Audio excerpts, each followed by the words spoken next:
রাতেও জম্মু এবং অমৃতসরে ড্রোন হামলা পাকিস্তানের পাল্টা ভারতে।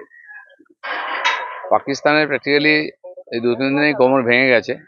তারা ভারত ভাবছে যেরকম ভারত বাইরের থেকে অ্যাটাক করছে ওদের টার্গেটকে, তারা ওইভাবে করার চেষ্টা করছে, কিন্তু ভারতের টেকনোলজি, হাতিয়ার, ইঞ্জিনিয়ার, এক্সপার্ট অনেক বেশি এগিয়ে। সীমা পার করতে দিচ্ছে না ওদের হাতিয়ারকে, সে ড্রোন হোক, সে মিসাইল হোক, ওদের দেশের অস্ত্র ওদের দেশেই পড়ছে। পাকিস্তান লড়াই করবে কি করে? কারণ তো যদি লড়াই করতে যায় খাবার জুটবে না, 2-4 দিন পরে খাবার টানাটানি হবে, পেট্রোল ডিজেল পাবে না। এখন সারা দুনিয়াতে গিয়ে আর ভিক্ষা চাইছে, টাকা পয়সা দাও। তো লোকে লড়াই করার জন্য টাকা পয়সা দেবে না। এর আগে টেরোরিজমকে আটকাবার জন্য টাকা দিয়েছিল, সেটা টেরোরিজমের পেছনেই লাগিয়েছিল ওরা। তো বিশ্বাসভঙ্গ হয়ে গেছে, আজ পাকিস্তানের সঙ্গে কেউ নাই। এই যুদ্ধে আবহে সিন্ধু চুক্তি থেকে সরলো বিশ্বব্যাংক। দেখুন, যুদ্ধ বিগ্রহ চলছে, অনেক কিছুই হবে। আবার পরিস্থিতি স্বাভাবিক হলে তখন বোঝা যাবে কি হবে। এখন রিস্ক নিয়ে কেউ কিছু করবে না। শেয়ার মার্কেটেও প্রভাব পড়ছে, অন্যান্য সব জায়গায় পড়বে, লোক বুঝতে পারছে না কি হবে।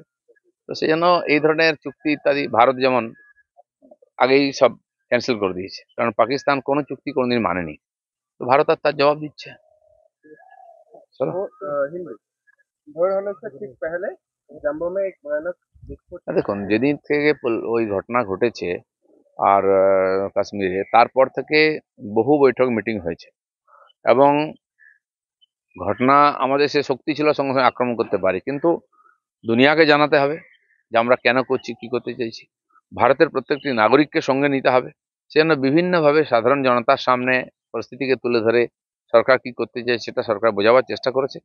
এবং এখনো ইমার্জেন্সিতে যেভাবে অ্যাটাক করেছে ভারত, কতদূর হবে কি হবে আমরা জানি না। পরবর্তী যে স্টেপ হবে তার জন্য প্রতিনিয়ত মিটিং সিটিং চলছে, আর আমরা সেটা যখন অ্যাক্টিভিটি হবে বুঝতে পারবো। দাদা 2016 যোগ্য প্রার্থী আজকে বিকাশ অনুষ্ঠানে আন্দোলন করছে, সেখানে পুলিশ একটা চিঠি দিয়ে জানিয়েছে যে একটা গন্ডগোল হচ্ছে, আপনার আন্দোলন তুলে নিন। কোন পার্টি? 2016 যোগ্য চাকরি প্রার্থী। ঠিক আছে, দেখুন দুটো জিনিস।